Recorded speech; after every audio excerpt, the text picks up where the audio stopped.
Have you ever experienced art block or burnout? I'm guessing you have or currently are experiencing it, which is why you clicked on this video. Hi, my name is Angela Joy. I'm a multimedia artist and animator, and today we are going to be talking about art block, what it is, why it happens, and how to combat it while becoming a better artist at the same time.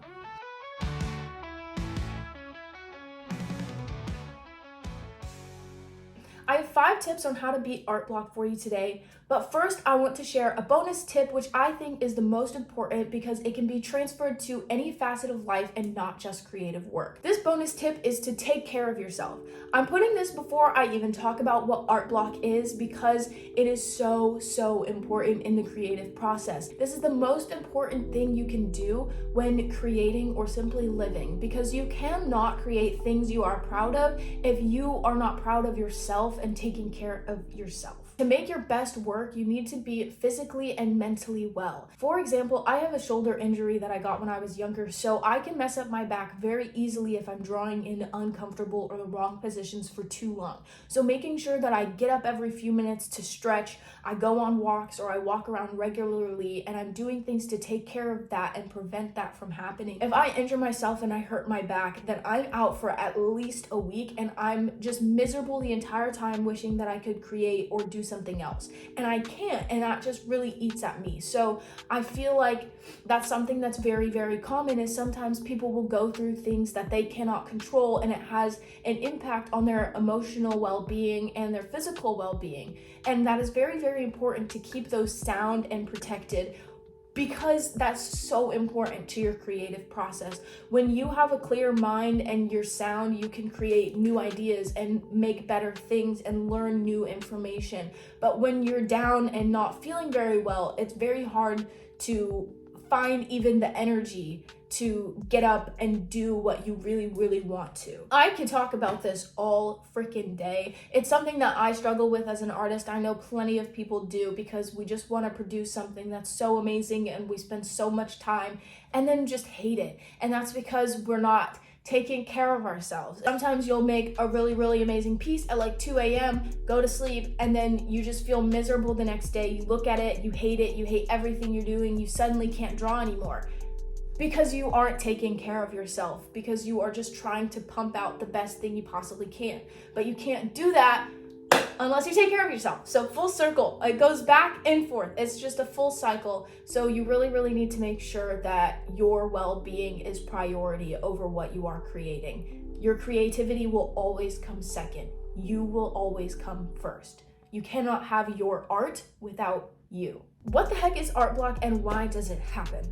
Art block is a very tricky thing. It's very frustrating for many artists because even though you want to draw or you have an idea, I keep saying draw because that's what I do, but this applies to any type of creativeness. This can happen with sewing. It could happen with, like, if you're a sculpture artist, if you're a painter, if you're a digital artist, anything. Any creative experiences art block at least once in their lifetime, if not once a year. Okay, like, it is very common for people to hit these roadblocks, and it's because we hold ourselves to such high expectations and we have great taste.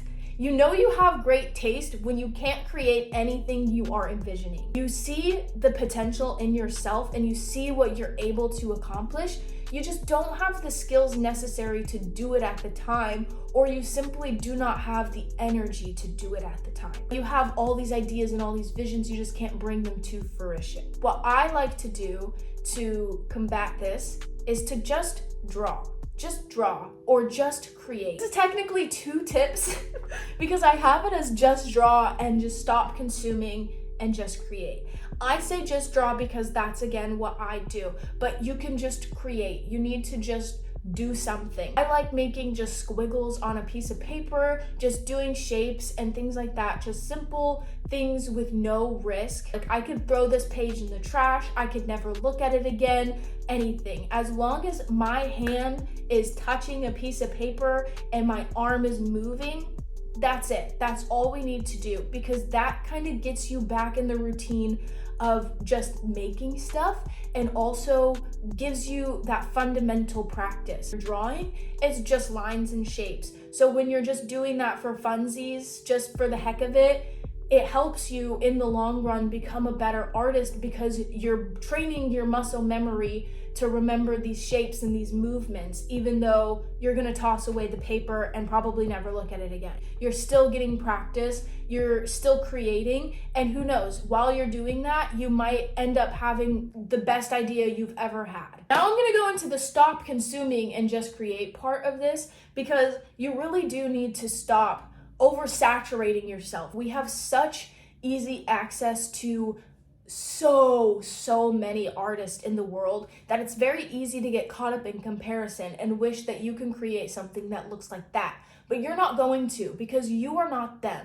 You are you. Instead of constantly taking away from these people and trying to form yourself to become like them, you need to just stop consuming and start creating. Just pick up that pencil, just pick up those scissors to cut the fabric, make the jewelry, do anything except for stare at your phone for hours and hours and hours, finding inspiration. You're not finding inspiration, you're just sucking yourself into a deep, dark hole of comparison. It's a very subconscious thing, because when you're seeing all these things like, oh, I like this, I like this, I like this, you're telling yourself that it's like, you need to do it like this in order for it to look like what you like, which isn't going to happen. Like I said, you are not that person, so your outcome will always be different. You do not have their life experience, you do not have their skills, you do not have their techniques. It's okay to look at inspiration, but it's very important to know when to draw the line and just dive into your project.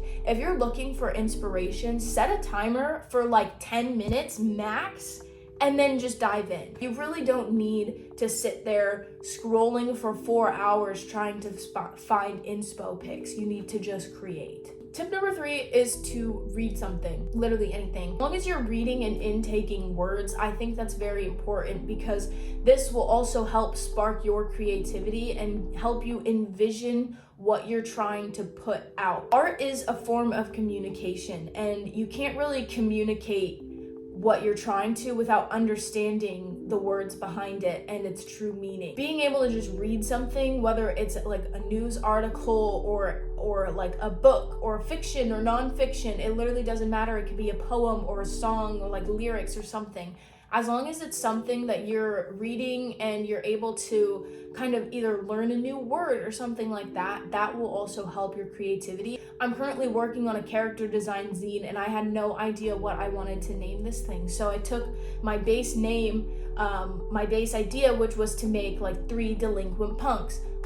Their description, delinquent and punk. So I took those words and I continued to look for more words. I continued to read more words. I read so many definitions of things until I found what I felt was right, because I knew in my mind what I wanted to show. I just didn't have the word to put behind it. I didn't have a title, so I was like, I don't really know what I want it to be, but I knew the idea behind the characters. So I took that and I went to read, and that led me to my title, and I absolutely love my title. I showed it to my boyfriend and he was like, I didn't even know about that word. And then he looked it up and was like, yeah, that fits. That really fits perfectly. You need to experiment. You need to research. You need to learn things in order to create new things. Tip number 4, go do something interesting.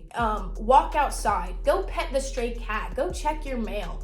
Literally just do anything that you deem interesting, or even if it's not interesting, just do it. Giving yourself experiences and creating new experiences will also help drive your creativity, because you're, again, learning and seeing new things that maybe you haven't before, or you're doing something that you used to do. Do anything, literally anything. As long as you're doing something, I think it's good enough, go out, get out of your house, get out of the environment that you spend creating in, because there's only so many ideas within this box. I kid you not, I have not even drawn in my office, and I don't even know how long. I took all my art off the walls. I just don't really come in here anymore. I barely even use my PC, just because I like creating in other spaces, because it feels like I was so confined to this area for so long. and I needed to branch out. But now I'm back in here creating in different ways. I'm using it as like a sewing room, and I'm using it to build sculptures instead of just drawing. Changing your spaces and the areas around you is very helpful because it gives you new energy.